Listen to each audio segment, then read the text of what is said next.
नमो नमः विद्यार्थियों, कैसे हो आप सब। मैं आज आपके लिए कक्षा 7 का रुचिरा द्वितीय भाग पाठ नंबर 3 तृतीय पाठ है स्वावलंबनम। बड़ा ही अच्छा पाठ है। पाठ हमें बताता है कि हमें अपने कार्य खुद करने चाहिए और हमें कोई भी हीन अगर अनुभव कराने की कोशिश करे तो हमें उसे प्रत्युत्तर देना चाहिए, एक सार्थक तर्क देना चाहिए कि हम अपना काम अपने आप करते हैं तो हम महान हैं। पाठ शुरू होता है। पाठ का नाम है स्वावलंबनम अर्थात स्वावलंबन। इस पाठ के अंदर विद्यार्थियों आपको संख्यावाची शब्द और तद एतत् शब्दों की जानकारी दी जाएगी। पाठ शुरू करते हैं। कर्षणमूर्ति ही श्रीकंठस्य मित्रे आस्ताम। कर्षणमूर्ति और श्रीकंठ नामक दो मित्र थे। श्रीकंठस्य पिता समृद्ध आसीत। श्रीकंठ के जो पिताजी थे वो समृद्ध थे, पैसे वाले थे। अतः तस्य भवने, इसलिए उनके मकान में सर्वविधानि सुख साधनानि आसन, सभी प्रकार के सुख के साधन थे। तस्मिन् विशाले भवने, उनके बड़े भवन में चत्वारिंशत् स्तंभा, 40 खम्भे, चत्वारिंशत् स्तंभा, 40 खम्भे आसन, 40 खम्भे थे। तस्य 18 प्रकोष्ठेषु, और 18 कमरों में, प्रकोष्ठः किम, प्रकोष्ठ कहते हैं कमरों को, 18 अर्थात 18 कमरों में 50 गवाक्ष, 15 खिड़कियाँ थी। 18 18 50 55, उनके 18 कमरों में 50 गवाक्षा, 55 खिड़कियाँ थी। चतुश्चत्वारिंशत् द्वाराणि, और 44 दरवाजे थे। षट्त्रिंशत् विद्युत व्यंजनानि च आसन, और उनके घर में 37 षट यानी 6, 63 अर्थात 30, 36 पंखे थे। तत्र 10 सेवकाः निरंतरं कार्यं कुर्वन्ति स्म, उनके 10 नौकर लगातार कार्य करते थे। परम कर्षणमूर्तेः माता पिता च निर्धनौ कर्षक दंपत्ति, लेकिन कर्षणमूर्ति के माता पिता निर्धन गरीब किसान थे। तस्य गृहम् आडंबर विहीनम साधारणञ्च आसीत्, उनका घर था उसमें कोई बाह्य आडंबर, कोई दिखावा नहीं था। साधारणञ्च आसीत्, और एक साधारण सा घर था। एकदा, एक बार, श्रीकंठ तेन सह प्रातः 9 वादने तस्य घरम् अगच्छत्। एक बार श्रीकंठ तेन सह प्रातः 9 वादने तस्य घरम् अगच्छत्, उनके साथ 9 बजे कर्षणमूर्ति के घर गया। तत्र कर्षणमूर्ति ही तस्य माता पिता च स्वशक्तया श्रीकंठस्य आतिथ्यम अकुर्वन्। कर्षणमूर्ति ने तस्य माता पिता च, और च का अर्थ और होता है विद्यार्थियों, ये एक अव्यय है। कर्षणमूर्ति और उसके माता पिता ने अपनी शक्ति के अनुसार श्रीकंठ का आतिथ्य किया, जलपान आदि करवाया। एतत् दृष्ट्वा श्रीकंठ अकथयत्, ये देख करके श्रीकंठ ने कहा, मित्र अहम भवताम सत्कारेण संतुष्टो अस्मि। हे मित्र, मैं तुम्हारे सत्कार से संतुष्ट हूँ, जो तुमने मुझे जलपान कराया है, मैं घर पे आया हूँ, मेरी आवाभगत की है। केवलम इदम एव मम दुखम, केवल मेरा दुख एक ही है, यत तव गृहे एकोपि भृत्या नास्ति, कि तुम्हारे घर पे एक भी नौकर नहीं है। भृत्यः, भृत्य का क्या अर्थ है, नौकर। मम सत्काराय भवताम बहु कष्टम जातम, मम यानी मेरे, सत्काराय आवाभगत के लिए, चाय नाश्ते के लिए आप लोगों को बहुत कष्ट हुआ है। मम गृहे तो बहु कर्मकराः सन्ति, मेरे घर तो बहुत से कार्य करने वाले हैं। तदा कर्षणमूर्ति अवदत्, ये सुन के कर्षणमूर्ति ने कहा, मित्र, हे मित्र, ममापि अष्टौ कर्मकराः सन्ति, मेरे पास भी 8 नौकर हैं, 8 कर्मकार हैं। ते च वे हैं, वे 8 कौन कौन हैं? देखो बड़ी अच्छी बात कृष्णमूर्ति ने बताई है। द्वौ पादौ, 2 मेरे पैर जो मेरा हर समय कहना मानते हैं, मैं जहाँ कहता हूँ वहाँ चलते हैं। द्वौ हस्तौ, 2 मेरे हाथ जो मेरे सारे कार्यों को करते हैं। द्वे नेत्रे, 2 मेरी आँखें जो मैं चाहता हूँ वही देखती है। द्वे श्रोत्रे, और 2 कान। इति एते प्रतिक्षणम मम सहायका, ये प्रतिक्षण मेरी सहायता करते हैं, मेरी रक्षा करते हैं। किंतु तब भृत्या सदैव सर्वत्र च उपस्थिता भवितुम न शक्नुवन्ति, तुम्हारे जो नौकर हैं, काम करने वाले, वो हर जगह तुम्हारे साथ उपस्थित नहीं हो सकते। त्वम तो स्वकार्याय भृत्याधीन, और तुम अपने कार्यों के लिए नौकरों के अधीन हो। यदा यदा ते अनुपस्थिता, और जब जब वे अपसेंट रहते हैं, अनुपस्थित रहते हैं, घर पे नहीं आते, तदा तदा तुम कष्टम अनुभवसी, तब तुम कष्ट का अनुभव करते हो, अपना कार्य नहीं कर पाते। स्वावलंबने तो सर्वदा सुखमेव, स्वावलंबन में हमेशा ही सुख है, अपना कार्य अपने आप करने में हमेशा सुख है। न कदापि कष्टम, कभी भी कष्ट नहीं है। भवती होता है। श्रीकंठ अवदत, और श्रीकंठ ने कहा, मित्र तब वचनानि श्रुत्वा मम मनसि महती प्रसन्नता। श्रीकंठ को अपने मित्र कृष्णमूर्ति की बात बड़ी अच्छी लगी और वो कहता है, मित्र तब वचनानि श्रुत्वा, तुम्हारे वचनों को सुनकर मम मनसि महती प्रसन्नता जाता, मेरे मन में बड़ी खुशी हुई। अधुना अहमपि स्वकार्याणि स्वयमेव कर्तुम इच्छामि, आज से मैं भी अपना कार्य अपने आप ही करने की इच्छा करता हूँ, अर्थात अपना कार्य अपने आप ही करूँगा। भवतु 10:30 वादनम इदम, इस समय 12:30 बज गई। सांप्रतम घरम चलामी, अब घर जाता हूँ। विद्यार्थियों, शब्दार्थ है, शब्दार्थ आपको अवश्य तैयार करने हैं, क्योंकि शब्दार्थों से ही पाठ का अर्थ समझ में आता है। समृद्ध, धनी, 44, 40, 18, 18, प्रकोष्ठेषु, कमरों में, 50, 50, गवाक्षः, खिड़कियाँ, 44, 44, 44, 37, 36, 36, कृषक दंपति, किसान पति पत्नी, आतिथ्यम, अतिथि सत्कार, कर्म करह, काम करने वाला, भवताम, आपकी, भृत्यः, नौकर सेवक, शक्नुवन्ति, सकते हैं। 10:30 वादनम, 12:30 बजे। क्षम्यताम, दोबारा पढ़ेंगे। 12:30 वादनम, सार्ध यानी 12:30, 2, 10, 10 और 2 12, 12:30। सांप्रतम, अभी। अभ्यास प्रश्न शुरू होते हैं।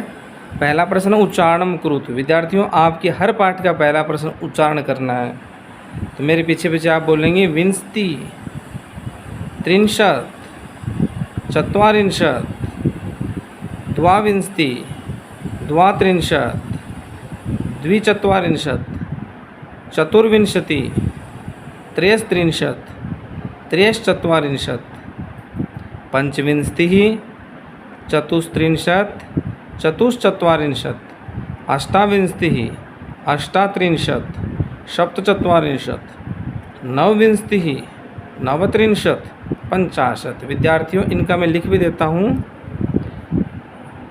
विंशतिः, 20, 30।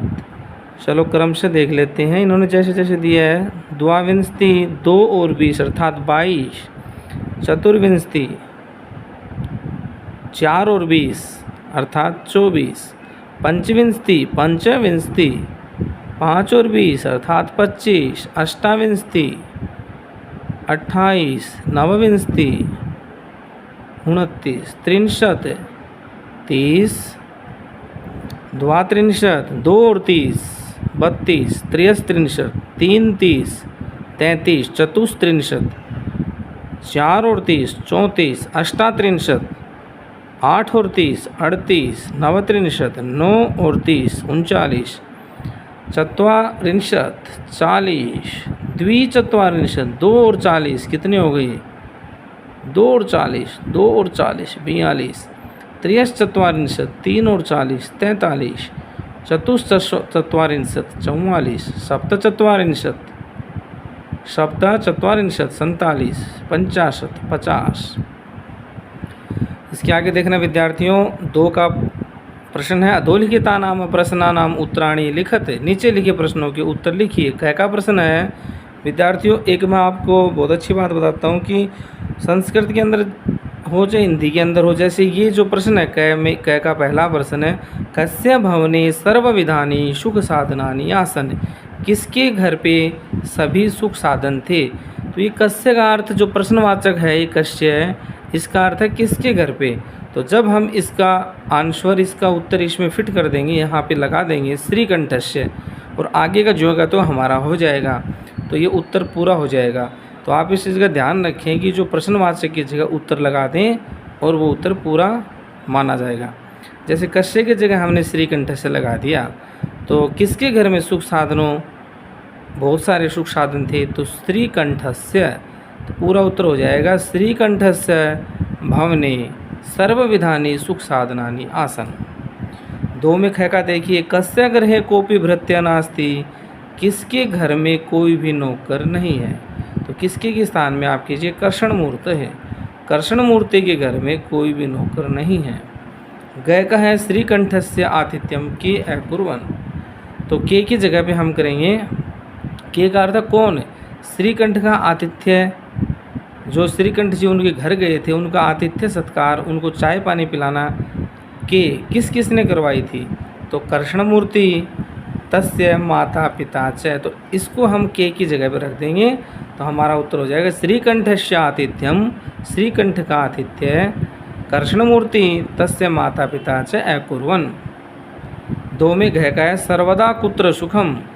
हमेशा कहाँ सुख मिलता है। उत्तर है स्वालंबने। तो सर्वदा स्वालंबने सुखम, हमेशा स्वालंबन में सुख मिलता है। ग श्रीकंठस्य कृष्णमूर्ति गृहम कदा अगच्छत्। श्रीकंठ कृष्णमूर्ति के घर पे कब गए। तो प्रातः 9 वादने। तो इसको हम कदा के स्थान पर लगा देंगे श्रीकंठस्य कृष्णमूर्ति गृहम। श्रीकंठ कृष्णमूर्ति के घर सुबह 9 बजे गए।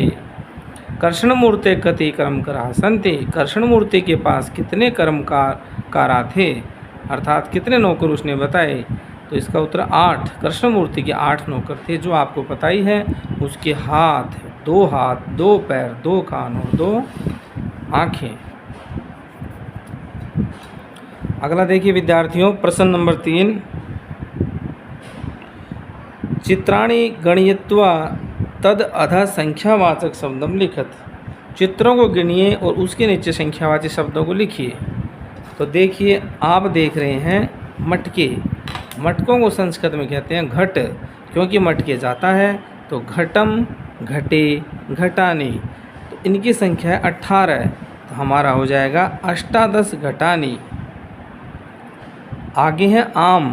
तो आम बहुत सारे हैं। तो आम का आम्रम 1 आम, आम्रे 2 आम, आम्राणी बहुत सारे आम। तो इनको गिनेंगे तो संख्या होती है 21। तो 1 विंशति ही आम्राणी। ये आप देख रहे हैं बोल। बोल यानी गेंद को बोलते हैं कंदुकानी। पैर की जो बोल होती है उसको बोलते हैं पाद कंदुकानी, और हाथ से खेलने की बोल होती है उसको हस्त कंदुकानी। वही बात इसमें लागू होती है। 1 बोल को कंदुकम, 2 को कंदुकी, बहुवचन को कंदुकानी। तो ये बोल हैं 15 है, तो 15 कंदुकानी। आप देख रहे हैं मोमबत्तियां हैं। तो 37 36 मोमबत्तियां हैं। तो 37 सिक्थवर्तिकाणी। कैंची आप देख रहे हैं विद्यार्थियों 24 कैंचियाँ। तो चतुर्विंशति कर्तृका। आप देख रहे हैं पत्राणी। पत्रम पत्रे बहुवचन में पत्राणी। तो 33 पत्राणी, 33 पत्ते। 24 कैंची, 18 गड़े,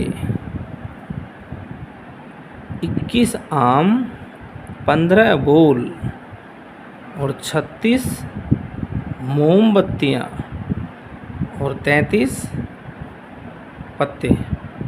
4 का प्रश्न है, मंजूषातः अंका नाम करते पदानि लिखत। जो मंजूषा के अंदर, इसको मंजूषा बोलते हैं इस बॉक्स को, इसमें जो अंक दिए हैं वो आपको लिखने हैं। तो 28 के लिए प्रयुक्त अंक है अष्टाविंशति, 27 के लिए सप्तविंशति, 30 के लिए त्रिंशत, 31 के लिए विद्यार्थियों एकत्रिंशत।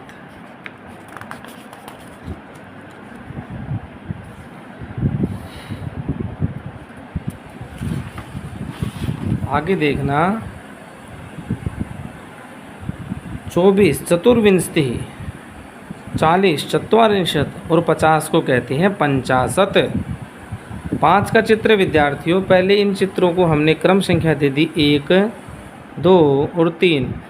प्रश्न चित्रम दृष्ट्वा मंजूषातः पदानि प्रयुज्य वाक्यानि रचित। चित्रों को देखिए और नीचे लिखे शब्दों की सहायता से वाक्य बनाइए।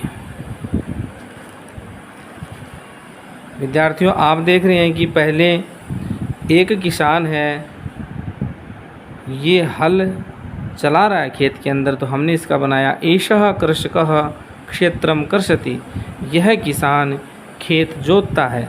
फिर हम देख रहे हैं कि 2 व्यक्ति है वो ज़मीन को खोद रहे हैं, तो 2 व्यक्तियों को एतौ अर्थात ये दोनों, तो एतौ कृषकौ, कृषकौ यानी 2 किसान, खनन कार्यम कुरुतः, खनन कार्य यानी खोदने का कार्य कर रहे हैं। ऐसा है एक वचन के लिए, एतौ द्विवचन के लिए, एते यानी बहुत सारे, बहुवचन, 2 से ज़्यादा जितने भी हैं, 3 हैं 4 हैं तो 3 है यहाँ पे। तो एते कृषकः धान्यम रोपयन्ति, ये किसान धान का रोपण कर रहे हैं अर्थात धान लगा रहे हैं।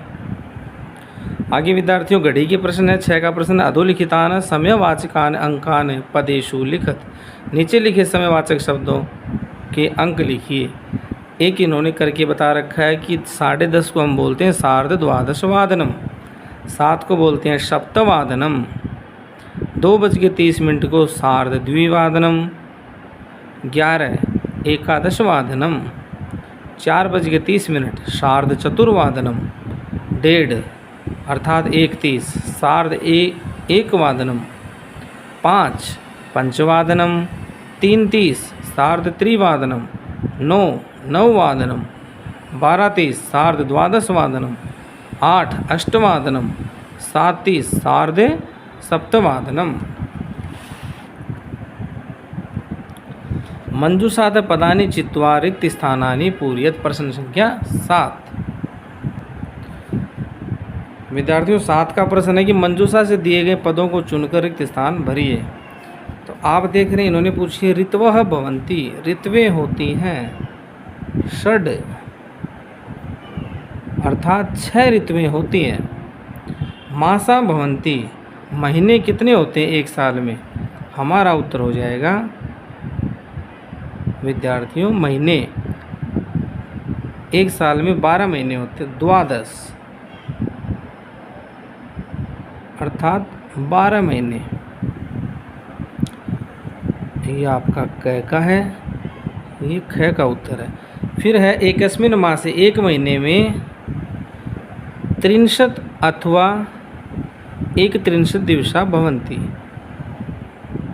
ये हो गया 63 अर्थात 30 और 31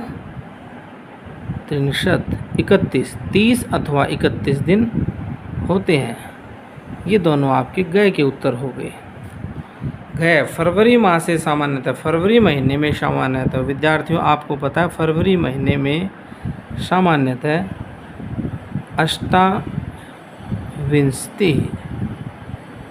अर्थात 28 दिन होते हैं।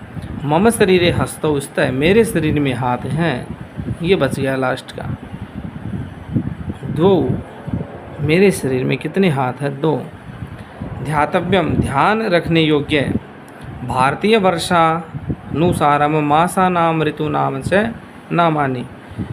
विद्यार्थियों भारतीय महीने जिस प्रकार हमारे इंग्लिश महीने होते हैं जनवरी फरवरी मार्च, वैसे ही भारतीय महीने 12 प्रकार के होते हैं, वो आपके सामने है। और किन किन महीनों में कौन कौन सी ऋतुएं आती हैं वो भी है। तो ये भी बड़ी महत्वपूर्ण चीज़ें आपकी याद रखने योग्य हैं। चैत्र और वैशाख महीने में वसंत ऋतु 6 ऋतुएं आएंगी, 12 महीने आएंगे। चैत्र वैशाख के बाद ज्येष्ठ और आषाढ़ ग्रीष्म ऋतु, 2 महीने में ग्रीष्म ऋतु। श्रावण और भाद्रपद जो महीना है वो वर्षा ऋतु का, जो कि अब चल रहा है।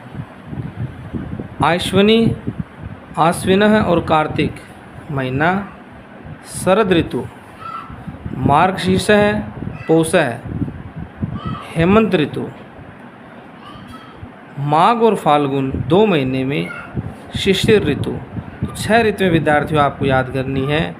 वसंत, ग्रीष्मः, वर्षा, शरद, हेमंतः, शिशिर। और 12 महीने आपको याद करने हैं। चैत्रः, वैशाखः, ज्येष्ठः, आषाढ़ः, श्रावणः, भाद्रपदः, आश्विनः, कार्तिकः, मार्गशीर्षः, पौषः, माघः, फाल्गुनः। ये विद्यार्थियों आपका पाठ संख्या 3 स्वावलंबनम पूरा हुआ। आप इसको ध्यान से अपनी पुस्तक में लिखना, किताब के अंदर प्रश्न उत्तर भरना और इसको याद करना। जयतु संस्कृतम, जयतु भारतम।